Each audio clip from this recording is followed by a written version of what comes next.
Darkcast Network. Welcome to the dark side of podcasting. Disappearances can happen in an instant. On April 19th, 2016, 16-year-old Tyler Christensen went on a jog. He wanted to get a short run in on his way to a youth group meeting, but Tyler never arrived. After Tyler's family realized that he was gone, they assumed something terrible must have happened to him. After all, he was a happy kid living in Edmonds, Washington with a loving family and seemingly no issues. But as the investigation got underway, police began to believe that maybe this disappearance wasn't as quick as it seemed, that perhaps Tyler himself had been planning it for a long time. When a person goes missing, there's a special kind of pain in the not knowing. I want to tell you the stories of those who never came home. Today, I want to tell you the story of Tyler Christensen. I'm Kona Gallagher. And I'm Ethan Flick. And this is And Then They Were Gone.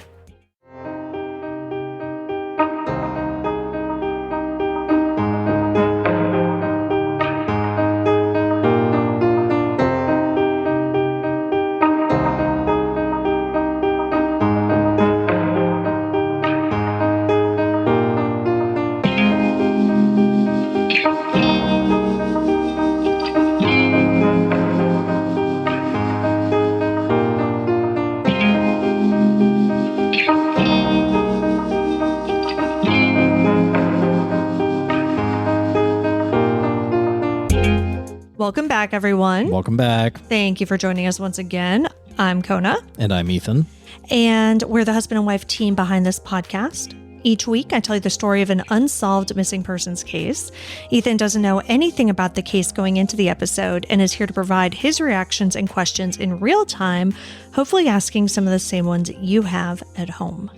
This week's story brings us back to Washington State, where we were just a few weeks ago with our episode on Samantha Sayers. I'm getting to the point where I don't think I ever want to live in Washington. Oh my gosh, I've actually never been to Washington. It looks beautiful, but we've done a lot of episodes. That's what I mean. In fact, Sky Metawala, the little baby who disappeared, who we covered a few months back, was from Edmonds, Washington, literally the same town. I'm never going to Washington again. Oh my gosh. Yeah, it's crazy. So unlike Samantha, Tyler didn't go missing in the middle of the wilderness.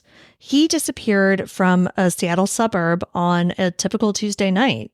Now, at first, it seemed as though it must be something like an accident or, just whatever, like he fell, he broke his ankle, whatever. Then when that wasn't it, they're like, well, it has to be foul play because there's no other rational explanation for how this 16-year-old kid just disappeared. But the investigation quickly uncovered evidence that Tyler ran away. But how could a 16-year-old run off and leave virtually no trace of himself? And why? I mean, yes, Robert Hoagie Hoagland did it, but he... I didn't want to bring his name up, but yes. Yes, but, he was a full adult, he was in his 40s. He had experience in life. He had job experience. Like, he had more of the ability to do something like this. To create a new life. Yeah. Yeah. And that's not to say that like a kid has never run away and not been found. Obviously they have.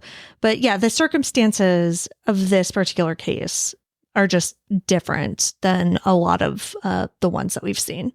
Well, I'm looking forward to hearing it. Yeah.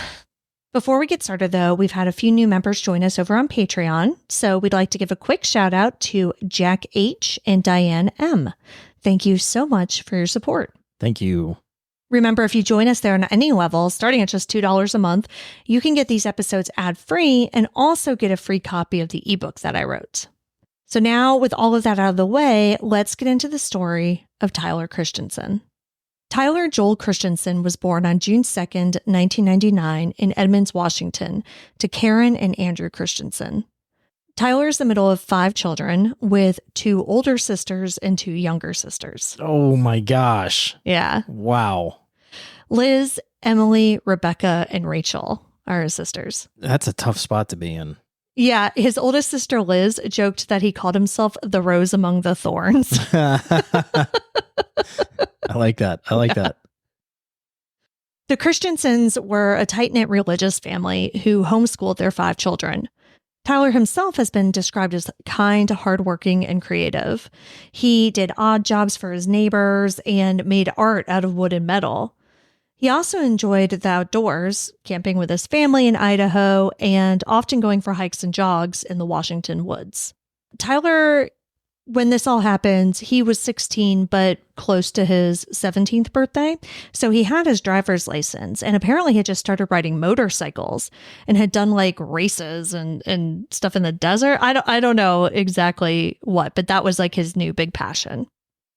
Though his family wasn't of a Slavic background, as far as we know, Tyler attended youth group meetings at Spring of Life, a Slavic church about a mile from his home. And that wasn't his family's church. His family went to a different Baptist church, so I'm not exactly sure how he got involved in this youth group. I did read somewhere that his family might have been like Slavic missionaries at one point, but I'm not entirely sure about that. Or maybe the church that they attended didn't have youth groups? I don't know. I don't know anything about church. I have no idea. No, but it's interesting. Excuse my ignorance. Yeah. But I went to the Spring of Life Facebook page and it's like everything's in Russian. Like it's really interesting. So I don't know if he like spoke the language or if he was learning or what was going on. But is it a Russian Orthodox church? No, it's Baptist. Oh, wow. Okay. According to his father, Andy, on the evening of April 19th, 2016, Tyler was running late for a youth group meeting, so he decided to jog there. The church is only, like I said, about a mile away from the Christensen home, so that was seemingly like a pretty normal thing for Tyler to do. Okay. Like, he liked to jog, you know. Yeah, a mile's not that big of a deal. Yeah, so nobody was like, oh, this is really weird that you're running to youth group tonight, you know? Yeah. So he left, you know, completely normal, said goodbye to his family, and left around 6:30 dressed in shorts and a t-shirt. So again, dressed like you would expect him to be dressed. Everything was completely normal. Not randomly carrying a bag full of clothes or right, anything and like we that. will talk about that. Okay. But yeah, no, I mean, again, nothing that struck anybody in his family is out of the ordinary, except for the fact that he never made it to the youth group meeting.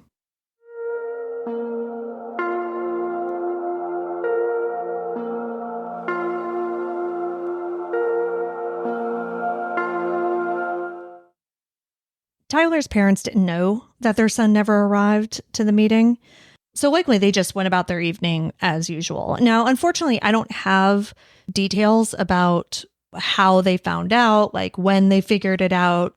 So, for instance, I don't know how long the meeting was supposed to be. Okay. So I don't know when they were expecting Him Tyler back to home. come home. Right. Okay. Right.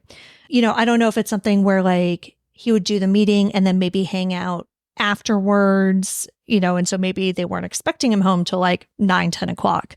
So there's a chance, and again, this is just me speculating, but there's a chance that his parents were already in bed, right? Okay. Like, you know, maybe they were already in bed when they thought he was going to get home, so they didn't realize they were asleep. Because what happened, and what we do know, is that it was 3:15 a.m.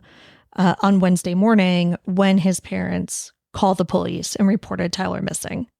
So I don't know if it's a matter of like they woke up, realized he wasn't there and panicked, or if they had been waiting up for him. Yeah. You know, he hadn't come home and they like were looking, you know, calling around, and then they finally called the police at 3:15. I'm not exactly sure how all of that went down. Unfortunately, we just don't have those details. Is that because they hadn't or haven't spoken much about that to the press? Yeah. Okay. That's exactly what it is. The Christensen family, as you'll see as we go through this, is a pretty private family. They really didn't come in front of the press very often. And so a lot of those details we just simply don't have. All right. So Tyler went to this meeting on Tuesday, or was supposed to go to the meeting on Tuesday, was discovered missing 3:15 a.m. Wednesday. And by later that morning, Wednesday morning, his disappearance had already started hitting the local news. Oh, that was fast. Yeah. So there are articles in different local news outlets on April 20th, the day after he was last seen. And, you know, they're not in-depth articles, but it's basically just giving the basic outline that I just gave you, right? Was it the police that alerted the media? Yeah, I'm assuming so, yes. So the Snohomish County Sheriff's Department began a search that day on Wednesday. The initial thought was that Tyler had possibly injured himself on the way to the church meeting. Because again, he was jogging there and he was like going through the woods. And so it's completely reasonable to think that Tyler had maybe fallen and broken his ankle or, even hit his head or something like that and was just basically still in the woods waiting for help. So that was the assumption that kind of everybody was working under at the time. Sure. Well, I mean, that's the most obvious logical conclusion in a scenario like this. So, I mean, you have to go off of that first. Yeah, exactly. So the sheriff's department sent out search and rescue units and made sure to mention in these news articles I was talking about that Tyler had no history of mental illness or of running away. But when Tyler wasn't found on the 20th, everyone grew much more concerned. The sheriff's department ramped up the search and sent out helicopters on April 21st to search the coastline of Picnic Point Park. Now, this park, I believe, is the park that he went through to get to. I mean, that would make sense. Yeah, if that's where they're searching. And I think that was on his route. It might not have been. It might have just been a place that he was known to frequent. Okay. But either way, like it was in the area. And so they searched the coastline. Now, this park has woods, trails, and apparently an excellent view of the sunset over the Puget Sound. The sheriff department spokesperson, Sherry Ireton, told reporters that they were classifying Tyler's disappearance as suspicious due to his strong familial and church ties. Basically, at this point, 2 days into it, they're thinking, okay, well, we don't think that he had an accident. We can't find him. And so we're thinking something bad must have happened to him. Yeah, I mean, that makes sense to get to that conclusion. Right, because so he had quickly. no risk factors of running away. Yeah. At all. He had never done it before. Again, he had no disciplinary problems. Like nobody who knew him ever gave any indication that they thought that's what could have happened. And like I said, strong family ties, strong church ties. He was very close with his sisters, obviously very involved in both his church and this second church where he had the youth group. Yeah. All the neighbors loved him. Nothing that would give any indication that he would be leaving of his own volition. Yeah. Running away, starting a new life. Yeah, exactly. Yeah. Tyler's story by that point, by the 21st, was all over the local news. And in one of the articles, his youth group leader, Victor Gosson, spoke with Como News and said that he hadn't been expecting Tyler to even be at the meeting on the night he disappeared. He said, quote, "I was curious where he was at because usually he always texts me or lets me know if he can come. He usually runs, he lives not so far, and runs or rides a bicycle. I didn't get that text." End quote. So he's just assuming that he's not coming because he didn't get the text saying, "Hey, I'm on my way," or whatever. Yeah. Interesting. Yeah. So when he didn't show up, it didn't mean anything to the youth group leader because he just wasn't expecting him. So, yeah, exactly. So that didn't raise any red flags. So it's not like the youth group leader was like calling the house going, "Hey, like Tyler's not here. What's going on?" Nothing like that. So.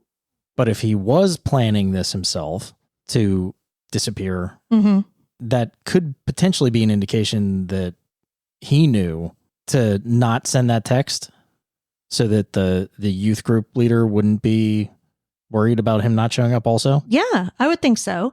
Because again, you don't want the youth group leader calling the house, for instance. Right, to give you more time to get out. Exactly. If that is what took place. So yeah, this statement's important for a few reasons. One, despite what Tyler told his father, it appears as though he had no intention of going to his youth group meeting that night. Two, he had a cell phone. Right. However, he didn't take it with him that evening. So does he normally take his cell phone when he goes running, though? I wish I knew. All right.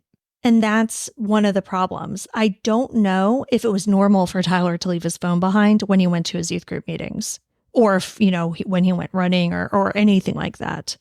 I don't know if him not having his cell phone was a red flag that nobody picked up on at the time. Right. Or if that's just what he did. Right. Although, I mean, we've got two 15-year-olds, almost 16. I can't imagine them ever leaving their cell phone anywhere. Yeah, I would agree with that. But, they also don't do odd jobs for our neighbors. That's fair. Like our kids are not like him.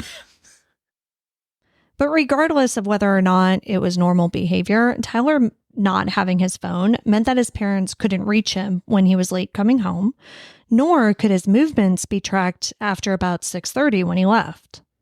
Now, what was interesting about this initial search, which I kind of touched on, is how private his family seemingly wanted to keep it. While the Missing Tyler Christensen Facebook group was created just, a few days after he went missing, it was initially private. That's interesting. Yeah. It seems as though during the first few days, the family was trying to keep the search for Tyler kind of mostly in-house. And I think it's because they believed that he was nearby initially, know? And it sounds like they just didn't want to make like a fuss over it or like they just thought this was going to be taken care of soon. And like they didn't want their business all over town, basically, is the impression that I got. Okay. I mean, I guess I can get that. Maybe. I don't know. Maybe I'm jaded from doing too many of these episodes. Right. However, by the 1 week mark, Tyler's father and his oldest sister, Liz, sat down and did an interview with Como News at their home. In this interview, Liz did most of the talking and spoke about her relationship with her brother, how they enjoyed going camping together, and how on the day he disappeared, they had a long conversation, during which he told her that he liked her boyfriend and he was glad that they had found each other. So like normal conversation. Yeah, that was a normal conversation that they had. She said that nothing was odd about that day whatsoever. And nothing indicated that Tyler wouldn't be coming home that night. However, by the 26th, so when this interview aired, the sheriff's office was beginning to look at Tyler's case differently. In the same Como News report, they said that new evidence suggested that Tyler actually went in the opposite direction of his church when he left home, indicating that he did, in fact, leave of his own volition. So without having his cell phone, what evidence was there that he went in the opposite direction? Ring doorbell cameras? Are we talking about CCTV at gas stations, or what are we talking about here? Well, they didn't say what the evidence was, but if a post on Web Sleuths is to be believed, it does sound as though it was doorbell camera footage. On April 22nd, so 4 days prior to this and only 2 days after Tyler disappeared, a user named DA Sleuth made a very interesting revelation. Now, in an earlier post, he said that he and his wife knew the Christensens and that Tyler's sister Liz babysat for their kids sometimes. In his post on April 22nd, he said in part, quote, "One of their neighbors, who I know very well, reported that the officers who knocked on their door did not ask about security camera footage. They later checked their logs and found footage of Tyler running by. Notably, he had no backpack or any other visible items on his person, which confirms that he was likely not planning anything out of the ordinary. They made a CD of the footage, but the police haven't picked it up yet. They live very close, so the footage probably doesn't tell the police much. He, my friend, plans to go around asking the other neighbors to check their camera logs, since it seems the police haven't been doing that." End quote. There's a lot that's confusing me about, not confusing me, but that's frustrating me. So you have the police that do an initial search very quickly of the parks, getting helicopters out there, doing searches of the Puget Sound, or at least the shoreline of the Puget Sound. And then they're keeping tight-lipped about things just as much as the family is, instead of putting information out there. And then they're also not digging into like security camera footage or Ring doorbell footage of neighbors, but then they say that they have some evidence that he went in the opposite direction, but they're not releasing what that evidence is. Yeah, so that statement about having evidence that he went in the opposite direction is 4 days after this post was made, right? So I don't know if it was that neighbor that this guy's talking about who went to the police and was like, "Hey, we saw Tyler, here's the footage." And he lives in the opposite direction of the church. Yeah. or if, the police went back and did that themselves, beforehand. But in either case, that does seem to be part of the initial information that they had. But why wouldn't they release that? That's what I'm saying. Like, why wouldn't they say we have him on Ring doorbell footage going in the opposite direction? I don't know. Like, you know what I mean? Yeah. Like, why would they be all tight-lipped about it and weird? I don't know. But in terms of like them maybe not asking for Ring doorbell footage initially, like we do know that the first few days of the search were focused on a ground search of the area. And at that point, police had no reason to believe that Tyler wasn't heading toward his church meeting. So if I had to guess, I would say that in the days following, investigators got a hold of the footage one way or another, and that is how they determined he was going in the opposite direction. But it also seems as though searches of the home and of Tyler's belongings clued investigators into his plans, at least somewhat. Because in a press release from the same day, the sheriff's department said that not only did he go in the opposite direction, but that evidence gathered indicates that he planned on leaving the area. So potentially cell phone records, text messages, emails, something along the line, or internet search history, something along those lines, but they never specify what. Okay. This whole thing, like the going in the opposite direction, planning on leaving the area, is really the first major clue in the investigation that the public was made aware of. But what's perhaps even more important about this footage is that it allegedly shows Tyler without a backpack. Remember the post on Web Sleuth said that he didn't have like anything with him? This is important because in that April 26th sheriff's press release, they say that, quote, he may have a dark colored backpack. Now we're going to talk about the backpack more later because this does end up being a crucial part of the investigation. But what I would really like to know is if the sheriff said this because he did in fact have a backpack on in, some of the footage that they saw, or if they said that because the family later realized that Tyler's backpack was missing. I'm inclined to believe the latter because the initial reports about Tyler's disappearance mentioned that he was last seen wearing a blue shirt and blue shorts, but make no mention of the backpack. Right. Yep. Okay, so are we at the point where we're thinking if he planned this, he staged the backpack somewhere not along the route to the church, but the route that he was going to travel. He leaves the house, goes for, a quote unquote jog, grabs the backpack at whatever location that he stashed it at. The police, in reviewing the Ring footage, see neighbors close to him or see the footage of neighbors close to him with him not having a backpack. And then somewhere along the route later, they see footage of him with the backpack. Yeah, I don't know if they necessarily see footage of him with the backpack. I think it's probably more likely that they just, like when they went, they're just assuming because his backpack is missing. Yeah, and then maybe like some other items were missing as well. That's what I think. I don't think that there's necessarily footage of him with a backpack. There could be, but I don't know. It is interesting though, because that is what it sounds like, that he did stash it somewhere. And so like this was really planned out. The day after this interview aired and that press release came out, the Help Find Tyler Facebook page, which is different from the group, acknowledged the new information in a post that read in part, quote, police detectives now believe Tyler may have gone in a different direction than through the woods to a meeting. This is good news in that it indicates he might not be injured on a trail not yet searched. However, it could also mean that he was forcibly taken or left on his own volition. Either way, it gives us hope Tyler is alive and out there somewhere. For this reason, family, friends, and additional volunteers are requested to help expand the initial search area from Seattle to the north, south, and east by sending the Help Find Tyler poster to additional friends and relatives out of the area and in other states. We want Tyler to know that his family, friends, and even strangers miss him and are searching for him. The goal is for Tyler to know that we want him to come home."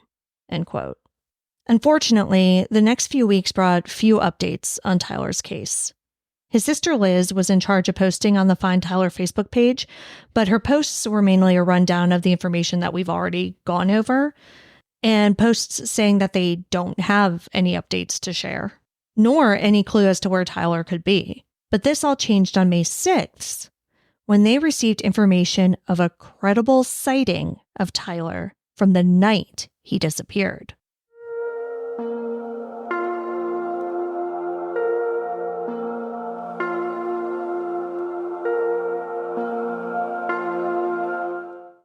On April 19th, between 10:30 and 11 p.m., a man was driving between Kingston and Poulsbo, Washington, when he spotted a hitchhiker. He picked up the young man, whom he later recognized as Tyler. Now, according to this man, Tyler was upbeat and had a backpack with him. He told the man that he was planning on hiking in the Olympics. Now, I had no idea what any of this meant, so I looked up all these places on Google Maps. Okay, I was about to ask distance from house. Exactly. I had no idea. Direction of travel. I didn't know what the Olympics meant. I would assume some sort of mountain range or something like that out there. I don't know. Yeah, exactly. I didn't know either. So Kingston and Poulsbo are about 10 miles apart, but they are both on the other side of the Puget Sound, meaning that Tyler would have had to take the Edmonds-Kingston ferry to get there. Interesting. Okay.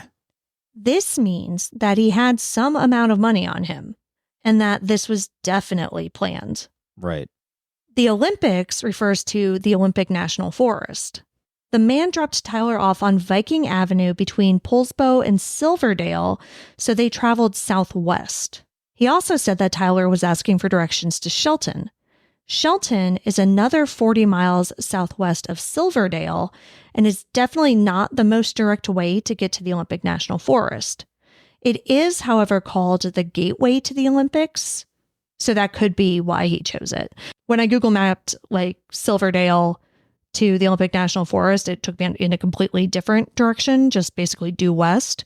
But this is 40 miles southwest, but I guess it's probably just a better way maybe to get into the park. Okay. Now, I don't know anything else about this man. I mean, I'm assuming he was cleared by police because his name has never been released. Police never really talked about him. Nobody thought that there was anything shady about this guy, apparently. I mean, except for people on Facebook, obviously. Well, sure. But I mean, so this is again, another frustrating point is why aren't the police coming out? Okay, if the family wants to keep tight-lipped about this, that's one thing. But why aren't the police releasing more information? I don't know. Frustrating because it's fine, don't release his name. Yeah, I totally understand why they didn't talk about it and say, this gentleman picked him up. We've interviewed him. We've cleared him. Yeah. Because I couldn't find anything with them saying that. Right. Why are they just letting certain information out, but not releasing more information that could potentially be helpful to the case? Yeah, I have no idea. Now, this news did seem to buoy the family, and they asked for volunteers to double down on posting flyers throughout the state as well as further out. They said that they only received this tip because the man had recently seen one of Tyler's flyers and recognized him from there. So that's why it happened a couple weeks after. He just apparently dropped this kid off, went about his life, and then 2 weeks later saw the flyer. Now, the family also notified the park rangers to see if Tyler had signed in on any of the logbooks or anything like that. Or if a ranger randomly saw him or anything like that. Yeah, so they were in contact with them, and they also sent out updated flyers to the park. This tip was crucial. I mean, not only did it show that Tyler left town, that he had the backpack, it showed the direction of travel that he was going, but it led investigators to another crucial piece of evidence. Tyler's backpack. They found it? They found it. On Friday, May 13th, 2016, Tyler's backpack was found.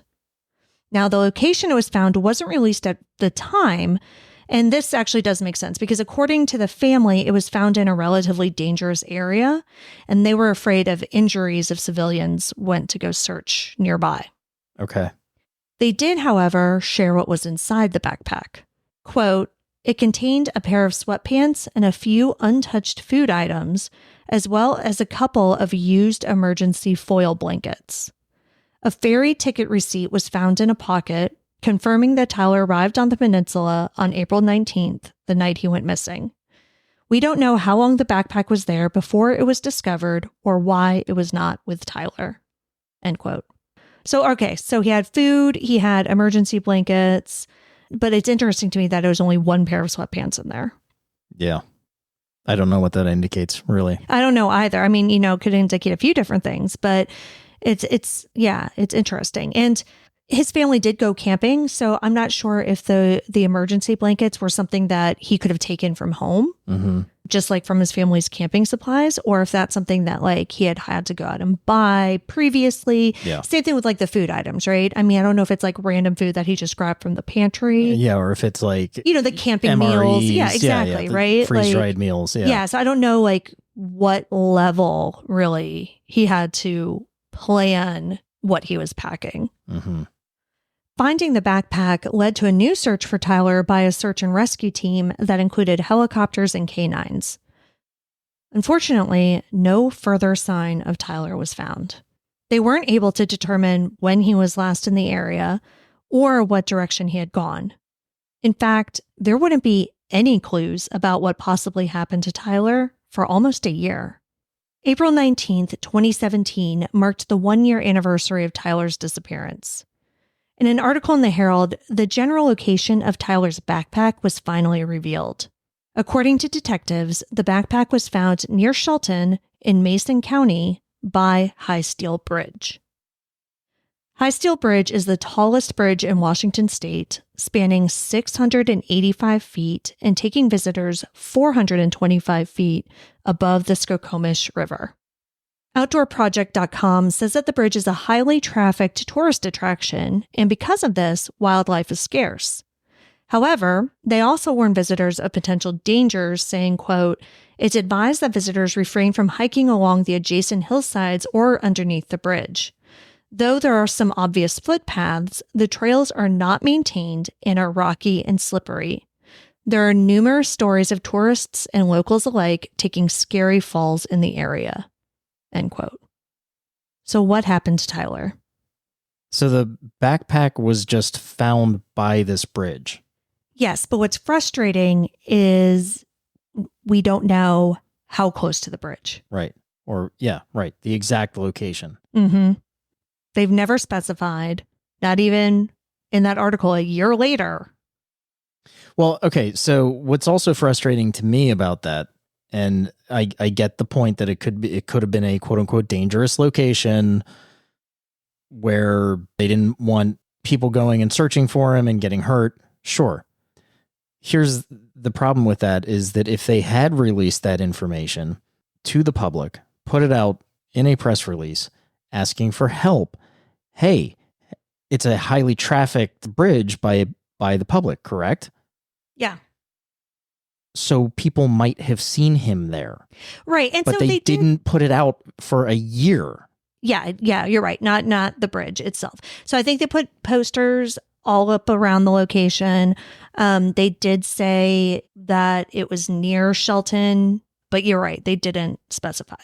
Yeah, I mean, putting posters up, that's great. But like, what if you took a day trip, went to this bridge because it was a tourist attraction, you happened to see this kid there, and then you go back to wherever you're from, you never see the posters. You know what I mean? Yeah. Like, but if it is put out over the news in a larger area, hey, if you were on the bridge on this day, have you seen this kid? Well, now they couldn't narrow it down to a day though, because that was part of the thing is they don't know how long the backpack had been there, but sure. It could give a a time frame. Yeah, a time frame Yeah. for sure. And I think it's also important. It would be important to make public, in my opinion, how close it was to the bridge, simply because if it's closer to the bridge, that would indicate to me, a dummy with a podcast who doesn't know anything, that it hadn't been there that long. Because if it's like right by the bridge or on the bridge or, whatever, and it's such a highly trafficked touristy area, somebody would have noticed it, said something to somebody. Yeah, we're in a post 9/11 yes, world. Like, you don't just 100%. fucking see an unattended black backpack and and just like and just ignore it. Yeah. Yeah. For days on end or whatever. Right. Also, if it was not by the bridge and it was by one of these, shitty footpaths or, not maintained footpaths, that leads to a potential other conclusion that maybe he went missing there. Right. Exactly. If it's not as well traveled of an area, then you would think, okay, well, maybe this has been here for longer. Right. Maybe this has been here for a week or 2 weeks or, however long. I do think that some of this information being made public, again, not day of, again, I totally get. No, but soonish. But yeah, ever. Closer than a year out. Well, and, this was all 2016. This was all taking place a month after he disappeared. We're recording this in 2024. Right. It's been 8 years. Yeah. And we still don't have the answers to these questions. Yeah, which is, it's frustrating. Like, I don't understand why, again, if the family wants to keep it close to the vest, that's one thing. But if you're a police department searching for this kid, put the information out to the public. That's what's frustrating. Yeah, and the police, they're putting in the effort. They're spending money, So why not put that out to the public? Yeah, I don't know. To see if anybody else saw him. Maybe they saw him. Maybe they could give you a direction of travel. Maybe somebody even spoke to him. Yeah. This doesn't seem like a kid who's unfriendly. Right. You're absolutely right. I mean, that's what the guy who picked him up hitchhiking said. Like, he was upbeat. He was chatty. It sounded like, I'm also wondering, though, if this was as planned out as it seemed. Mm-hmm. I'm wondering if he left the bag there almost as a red herring and then met up with somebody. Mm-hmm. And went somewhere. That's absolutely a theory that's been bandied about. So a lot of people have thought exactly that he left it there kind of as a clue, like he kept the ferry receipt right on purpose. Right. But there wasn't anything substantial in the backpack, though. No.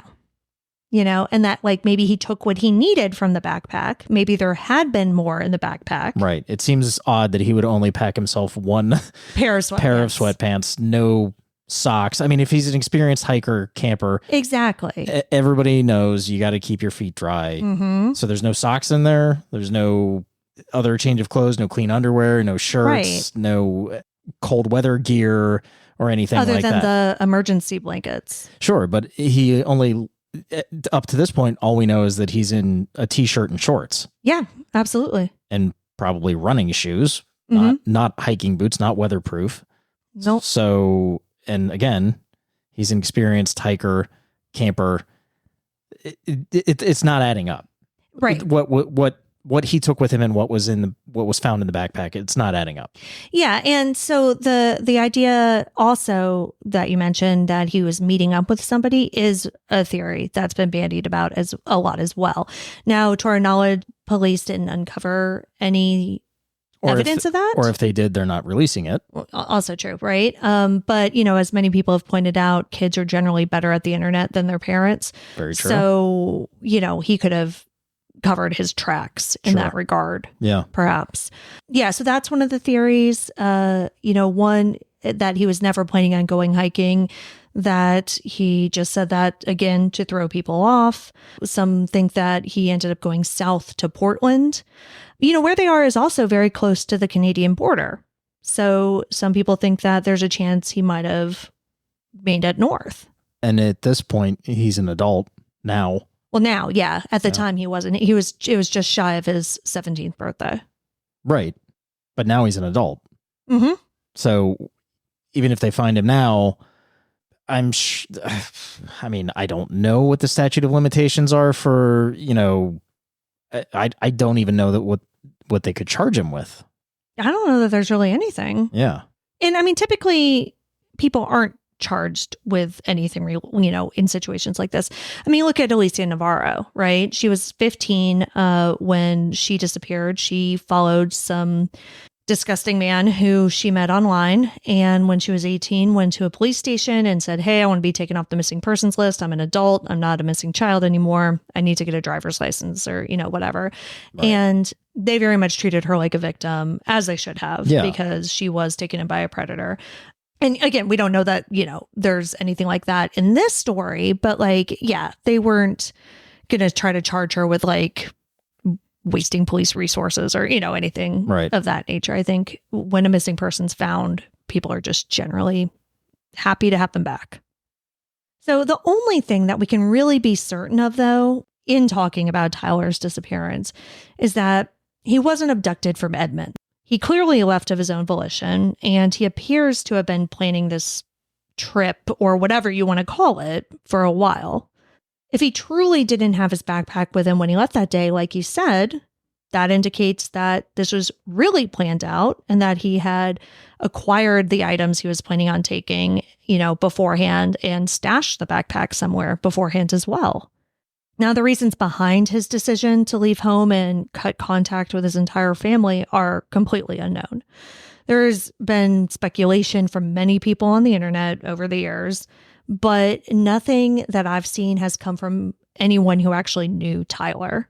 So I don't really want to even get into it because that's not our role in this. No, and I think if something, I think it would be a little bit different if like somebody who, was his friend or went to school and is like, well, yeah, he had been talking. Or one of his sisters. Right. It had said something like, yeah, well, he had been talking about this person that he met online, or, he had been talking about wanting to just like have an adventure in the woods or whatever it was, right? Or anybody indicating that there was a potentially bad home life. Right, exactly. But in 8 years, nothing like that has come out that I've seen, again, from anybody who actually knew him. So once it was clear that Tyler ran away, his sister Liz told reporters that she hoped he was on an adventure, that he was just looking for something and she hoped he found it.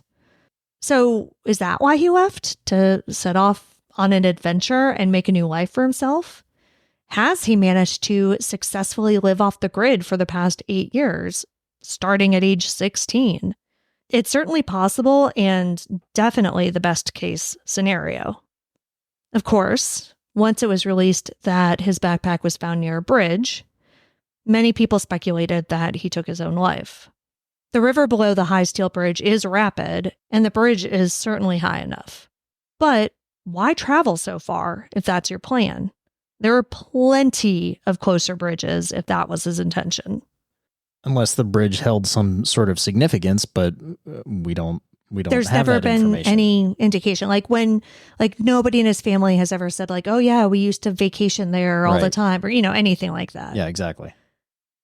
Now, another theory is that he did die near the area where his backpack was found, but like many before him, his death was accidental. Now, the issue with that is that, the issue with both of these really is that no body or any other trace of him other than the backpack has been found. Yes, a river, if he jumped, it would absolutely carry his body, far away from the bridge, but bodies float to the top. And it seems like something would have washed up at some point. And same thing with, if he was on these dangerous footpaths and slipped and fell or, whatever, this isn't a place where there was a lot of wildlife because there was so much traffic from humans. Right. And again, if either one of these scenarios had happened, it would have almost have had to happen in the middle of the night. Right. Because there are too many people around. This is not a private spot. Right. And even if this did happen in the middle of the night and let's say there was some wildlife that disturbed the body, whatever, again, there's enough people going there, traveling on these footpaths or whatever, that somebody would have seen something. One would think. And it's tough because I'm assuming that there was some search done. You said there was some search done after they found the backpack. So again. The day after, canines, helicopters, the whole shebang. And nothing. Nothing. It seems pretty unlikely that he met his end there then. That's what it seems like to me. But there's a reason I think that we have so many missing people from Washington State. The terrain is just crazy. The forests are so dense. There's so much of it that it could theoretically be relatively easy to lose a body. But I just think that the jumping into the river makes that scenario more difficult than if he had hiked into the woods. and something happened to him there. Yeah. And also, if he had been hiking in the woods, why leave his backpack? Yeah, by the bridge. Yeah, because it doesn't sound like his backpack was like in the woods, you know? It sounds like his backpack was relatively out in the open, you know? Right.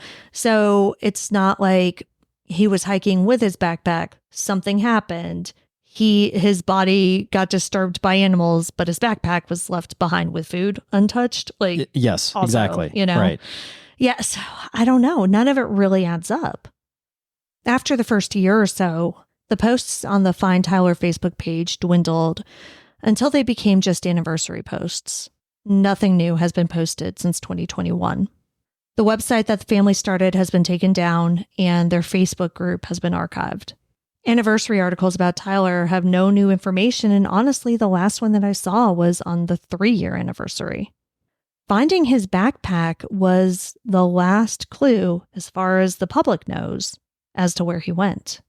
And I do say as far as the public knows, but in subsequent posts over the years, Liz, who pretty much is the one who ran that Facebook page, like she said, listen, we're not keeping information, we meaning the family, we're not keeping information from you. We just don't have any information. We've told you everything that we know, and this is it.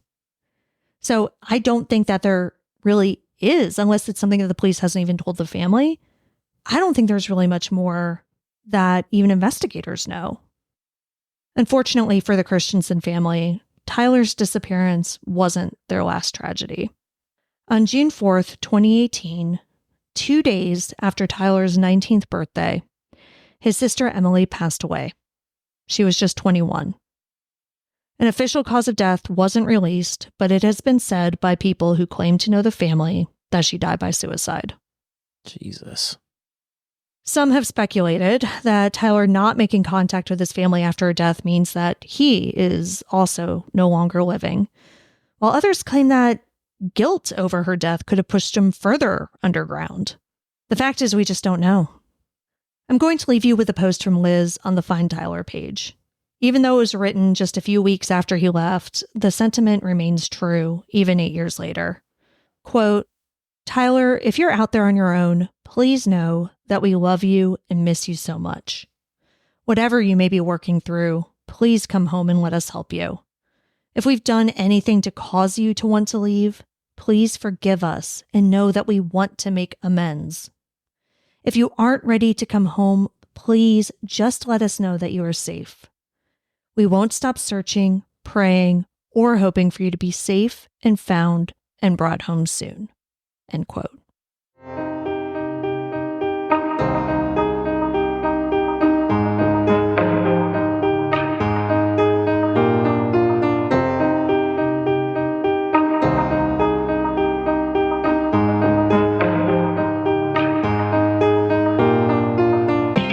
Tyler Christensen has been missing from Edmonds, Washington since April 19th, 2016.